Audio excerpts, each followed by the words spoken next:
अहिल्यानगर शहरात होणाऱ्या महाराष्ट्र केसरी स्पर्धेच्या अंतिम लढतीतील विजेत्या कुस्तीगीरास मानाची गदा आपल्या हस्ते प्रदान करण्यात यावी अशी विनंती नगर शहराचे आमदार संग्राम जगताप यांनी मुख्यमंत्री देवेंद्र फडणवीस यांना भेटून केली आहे। यावेळी केंद्रीय राज्यमंत्री आणि महाराष्ट्र राज्य कुस्तीगीर संघाचे जिल्हाध्यक्ष पैलवान मुरलीधर अण्णा मोहोळ, महाराष्ट्र राज्य कुस्तीगीर संघाचे कार्याध्यक्ष पैलवान संदीप भोंडवे, सरचिटणीस हिंद केसरी पैलवान योगेश दोडके आणि इतर मान्यवर उपस्थित होते।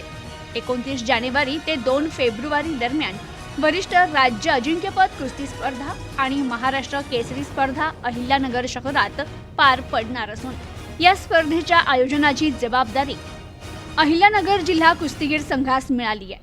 अंतिम लढतीस मुख्यमंत्री फडणवीस यांनी उपस्थित राहून प्रोत्साहन द्यावं अशी महाराष्ट्र राज्य कुस्तीगीर संघाची, जिल्हा कुस्तीगीर संघाची तसेच राज्यातील तमाम कुस्तीप्रेमींची इच्छा असल्याने जिल्हा कुस्तीगीर संघाचे अध्यक्ष या नात्याने आमदार संग्राम जगताप यांनी मुख्यमंत्री फडणवीस यांची भेट घेत त्यांना विनंती केली आहे। Bureau report, news today 24।